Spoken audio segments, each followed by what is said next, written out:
Salut à tous, j'espère que vous allez bien. On se retrouve aujourd'hui pour une nouvelle vidéo et aujourd'hui j'ai décidé de vous parler un petit peu de mes priorités. Alors ça fait de cela un petit moment que je me suis promenée sur YouTube. J'ai découvert des chaînes budget que je ne connaissais pas du tout, d'autres que j'avais déjà vues, etc. Et en fait il y a quelque chose qui m'a interpellée. J'en avais parlé en story sur Instagram. Je me suis donc demandé comment faisaient ces personnes pour mettre autant d'argent en défi. Comment est-ce qu'elles faisaient pour mettre autant d'argent en épargne? Alors je me suis dit, soit c'est moi qui ai un problème et ce n'est pas du tout cohérent ce que je fais. Soit elles racontent des cracks, soit elles n'ont pas du tout les mêmes priorités que moi et la priorité va dans des enveloppes défis et des choses comme ça. Donc je me suis un petit peu positionnée, je me suis dit allez, je vais un petit peu réfléchir concrètement à tout ça, je vais faire une petite analyse de mon budget comme je fais très souvent, mais là j'ai été un petit peu plus en profondeur et en fait je me suis rendu compte que c'était tout simple. En fait la formule ce sont donc nos priorités. On a tous et toutes des priorités donc différentes au niveau de notre budget. On a des choses qu'on met donc en place dans notre couple, dans notre famille, des choses qu'on n'a pas forcément envie d'exposer sur les réseaux, ce qui est tout à fait normal.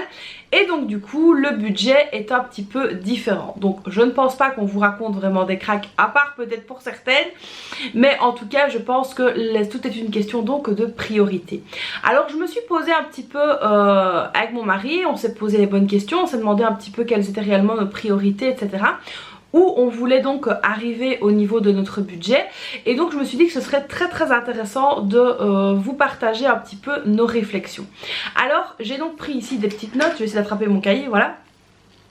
J'ai donc pris des petites notes et je vais donc déjà vous donner un petit peu nos priorités à nous. Alors peut-être que vous allez réussir à vous identifier à cela, peut-être pas. Et donc j'attends de vous en commentaire que vous me disiez un petit peu quelles sont vous vos priorités. Est-ce que vous avez déjà fait l'exercice en fait de vous pencher sur vos priorités, et si c'est pas déjà fait, dites-moi est-ce que vous allez le faire ou pas, dites-moi tout ça dans les commentaires. Alors on va tout de suite commencer par nos priorités. Quelles sont donc nos priorités à nous? Alors pour ceux qui me découvriraient par rapport à cette vidéo, je suis donc mariée depuis quasiment 12 ans maintenant. On a deux filles de 11 ans et 9 ans. Mon mari n'est pas belge, n'est pas français, il est tunisien, enfin si il est belge mais il est tunisien et toute sa famille est donc en Tunisie. Donc c'est vrai que pendant les vacances d'été, on retourne donc en Tunisie voir la famille parce que ici en Belgique, il n'y a personne, donc on retourne voir la famille. Donc ça aussi c'est un point qui est vraiment très important. Pourquoi est-ce que je souligne ce point là? Parce que c'est vrai que j'ai reçu parfois dans mes commentaires, évite de partir en vacances, tu mettras de l'argent de côté. C'est pas faux, sauf que pour les personnes qui ont leur famille à côté d'elles, c'est vrai que c'est un petit peu facile à dire, hein, va pas voir ta famille, reste chez toi. Mais c'est vrai que quand on n'a pas sa famille, etc. à côté, on peut donc ressentir un manque. Et là, plus nos filles grandissent et plus on se rend compte que le manque de la famille est là, surtout pour nos filles, aux anniversaires, aux fêtes, etc. Et donc du coup c'est vrai qu'on a tendance à vraiment essayer de se rapprocher de la famille en Tunisie, surtout au moins une fois par an, c'est vraiment le minimum. Là nos filles sont donc parties, elles ont pu faire leur anniversaire là-bas, donc c'était vraiment génial. Et c'est vrai que la grande a parlé à ma belle-sœur en disant que oui vous êtes tous ici, nous on est tout seuls en Belgique, donc voilà c'est un petit peu compliqué. Et c'est vrai que là on s'est dit voilà il faut vraiment qu'on pense à aller un peu plus souvent en Tunisie. Donc là, première chose qui est donc une priorité pour nous, ça depuis des années, mais là on a vraiment mis le doigt dessus, ce sont nos vacances. Alors c'est vrai que pour certains ça pourrait paraître, comme je l'ai dit, complètement ridicule, mais nous il y a un attachement familial qui est là, donc c'est vacances, visite familiale. Et je vais aussi ajouter petit week-end. Alors on est allé à Paris il n'y a pas longtemps, un week-end, donc moi j'avais des choses à faire là-bas. Et on a profité pour se balader tout le week-end et en fait on s'est rendu compte que ça nous a fait une bouée d'oxygène, vraiment une bulle comme ça, c'était magnifique. On est rentré ressourcé, remotivé comme jamais et donc voilà, je trouve que pouvoir s'octroyer des petits week-ends comme ça de temps en temps, ça fait vraiment du bien au moral, c'est vraiment au niveau impact psychologique, il y a vraiment quelque chose de super chouette à ce niveau là. Donc je dirais que pour nous la première des priorités c'est les vacances et les petits week-ends. Ensuite, la deuxième priorité, alors là vous allez très vite comprendre que j'ai mis les priorités vraiment par ordre de préférence. La deuxième priorité, ça va être de se divertir en famille. Alors, qu'est-ce que j'entends par là? C'est très important pour nous de faire découvrir plein de choses à nos filles. On avait été donc à la Madinasia à Bruxelles, c'était donc une convention en fait pour toutes les personnes qui étaient fans de tout ce qui se passait en Asie. Donc il y avait les cosplays, il y avait les mangas, etc. C'est une journée qui était vraiment pour les filles, on a pu découvrir plein de choses et donc du coup ça a un certain coût évidemment, alors c'est pas non plus excessif hein, mais c'est vrai que voilà, ça fait partie aussi d'un budget sorti qui est quand même assez important au fur et à mesure de l'année. Alors il y a aussi des petites choses comme par exemple là on aimerait bien aller leur montrer Mini Europe, on n'a jamais été et là je trouve qu'elles sont en âge de comprendre. On avait été aussi voir la mine, qu'est-ce qu'on avait fait encore, on a été voir des grottes, etc. On avait été pendant un week-end voir des grottes du temps de l'homme de Néandertal et donc il y avait toute une animation etc. autour, c'était vraiment très chouette, c'est d'ailleurs mon cousin qui nous avait emmené là-bas et donc du coup voilà, je trouve que se divertir en famille, alors il y a des choses gratuites hein, ça je n'en disconviens pas, donc les musées, les premiers week-ends du mois comme je dis toujours, c'est très bien mais on a très vite fait le tour et je trouve que de pouvoir se divertir en famille et faire d'autres choses, alors je ne vous dis pas d'aller payer un parc animalier à 150 €, c'est très bien d'y aller une fois mais il y a des petites choses aussi alors qui sont payantes certes mais qu'il est donc très important de faire. Alors là par exemple ce week-end-ci on ne savait pas trop quoi faire et on a décidé d'aller dans un parc aquatique avec les filles. Alors c'est un parc aquatique qui est très bien mais qui est pas trop cher. On a payé 51 € pour nous 4 pour toute la journée, j'avais fait le pique-nique etc. Donc vous voyez c'est vraiment pas excessif. Mais voilà, ça aussi ce sont des divertissements en famille qui créent aussi des souvenirs et ça c'est vraiment très important de se le faire, donc c'est pour ça que je l'ai mis en seconde priorité. La troisième priorité c'est donc les épargnes. Alors c'est vraiment très important d'avoir un fonds de secours, d'épargner pour plein de choses, notamment pour les vacances par exemple, mais aussi de prévoir la rentrée scolaire, de prévoir les anniversaires, si vous avez des travaux etc. C'est vraiment très important. Donc moi l'épargne, j'ai décidé de le mettre en numéro 3 parce que je trouve que ça a aussi son importance. Alors en numéro 4 on a un projet d'ici 3 ans et demi grand max. Je peux pas encore vous dire ce que c'est parce que tant que c'est pas fait j'en parle pas. Mais voilà, on a un projet, on va l'appeler Projet X. Et donc ce Projet X va nous demander quand même assez bien d'argent. Et voilà, ça fait aussi partie des épargnes etc. hein, je ne dis pas. Mais on a vraiment envie de se focaliser là-dessus. Donc c'est vrai qu'à partir de la rentrée, notre budget va donc se retrouver un petit peu impacté entre guillemets par ce Projet X. Donc ça aussi c'était très important de le mettre dans les priorités. Ensuite la cinquième et dernière priorité, ça va donc être notre confort. Alors qu'est-ce que j'entends par confort? Attention, ce n'est pas un confort un peu chelou, pas du tout. C'est donc un confort on va dire matériel mais sans réellement l'être. Qu'est-ce que j'entends par confort?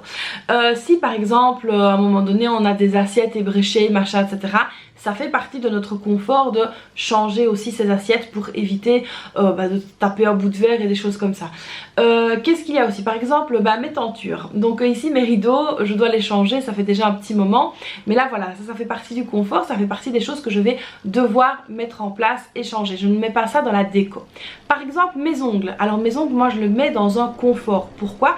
Parce que tout simplement c'est quelque chose qui me fait du bien au moral, c'est quelque chose qui psychologiquement me fait du bien. Et donc ça fait partie du confort. Les voitures, ça aussi ça fait partie d'un confort, donc c'est quelque chose sur lequel on ne lésine pas. Les entretiens, les réparations etc, c'est un confort mais un confort qui est nécessaire parce que qui dit pas de voiture dit pas de travail, dit pas de travail dit pas d'argent et ainsi de suite. Donc les voitures ça fait partie d'un confort. Par exemple l'entretien de la chaudière, l'entretien de l'adoucisseur d'eau, l'entretien de la tondeuse, des choses comme ça, ce sont vraiment aussi ça des choses que moi je mets dans le confort nécessaire. Ce n'est pas la dernière peinture de chez Action ou le dernier petit meuble de chez Action, pas du tout. Mais voilà, il faut aussi pouvoir mettre des priorités dans ce que l'on achète. Dans cette partie confort, il y a également l'alimentation et ça c'est vraiment un point très important. Pourquoi est-ce que je dis que c'est un point très important? Vous allez voir dans les trucs que j'ai supprimés que nous l'alimentation, ben, on mange, on prend tous nos repas à la maison. Donc c'est vrai que si on a envie de manger quelque chose à la maison, je dis bien à la maison, par exemple des dorades ou des choses comme ça, quelque chose qui coûte un petit peu plus cher, on va pas regarder, on va les prendre et là on va aller vers de la qualité. Quand c'est de la nourriture un petit peu de tous les jours comme ça de la semaine, c'est vrai que j'essaye de faire à manger maison, de faire à manger de la qualité. Alors pour certains, la qualité n'est pas la même. Bon, on m'a dit oui, les tomates en conserve, elles sont dégueulasses ou je sais plus quoi. Alors ça, j'ai envie de dire, c'est chacun ses goûts, etc. Moi quand je parle de confort alimentaire, c'est me dire bah voilà, si mon mari a envie de manger de la viande, si mes filles ont envie de manger de la viande, elles mangent de la viande, on mange de la viande, il n'y a pas de souci.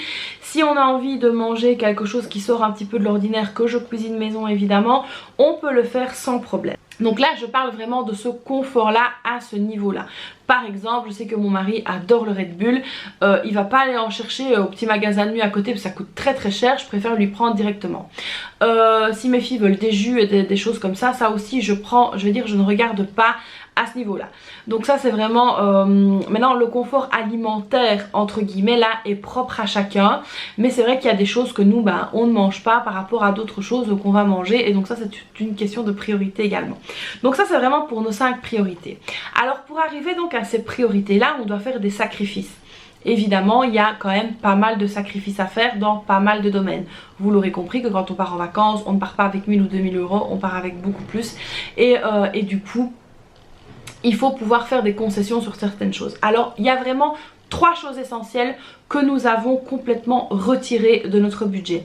À savoir les restaurants, c'est très rare.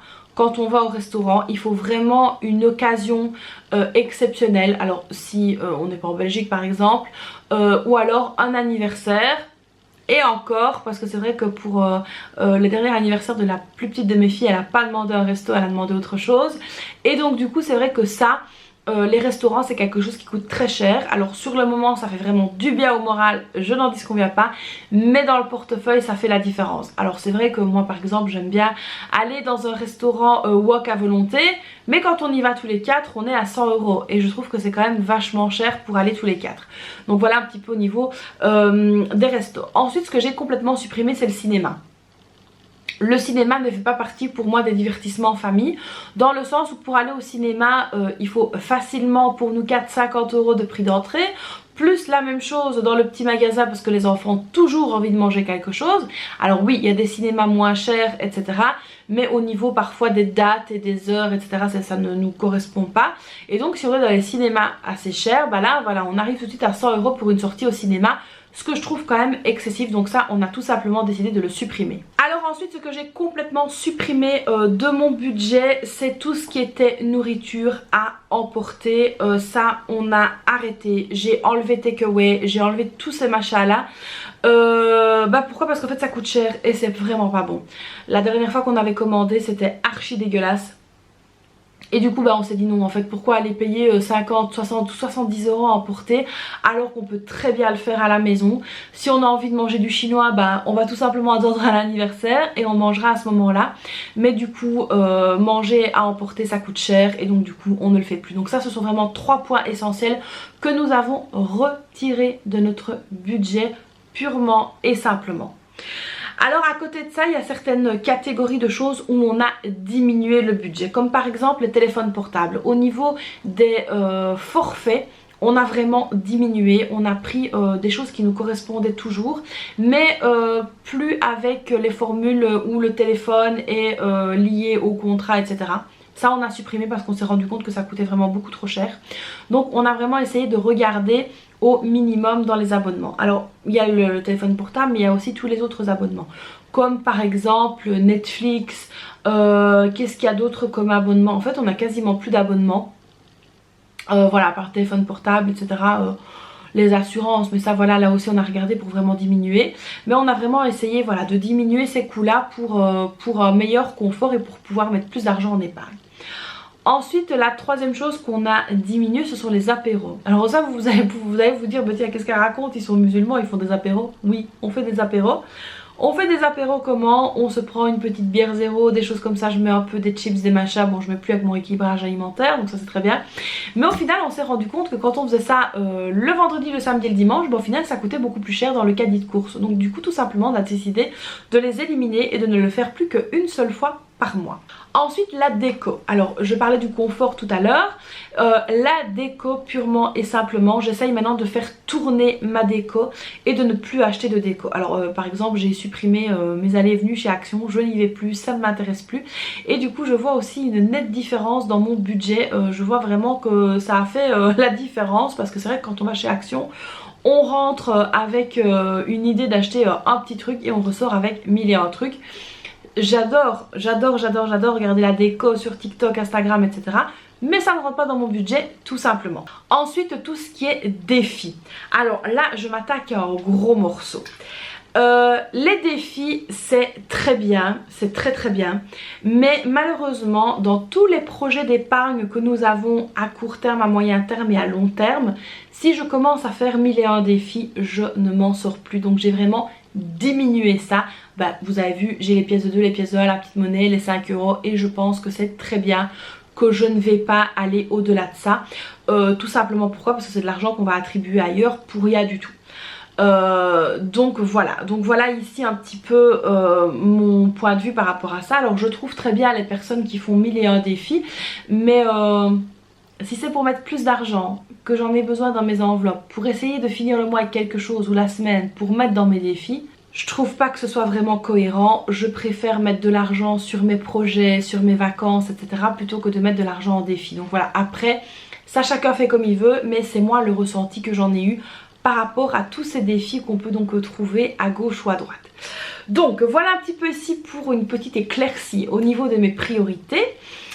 J'espère que ça va vous inspirer. Donnez-moi un petit peu vos avis en commentaire, qu'on échange là-dessus, ça me ferait très plaisir.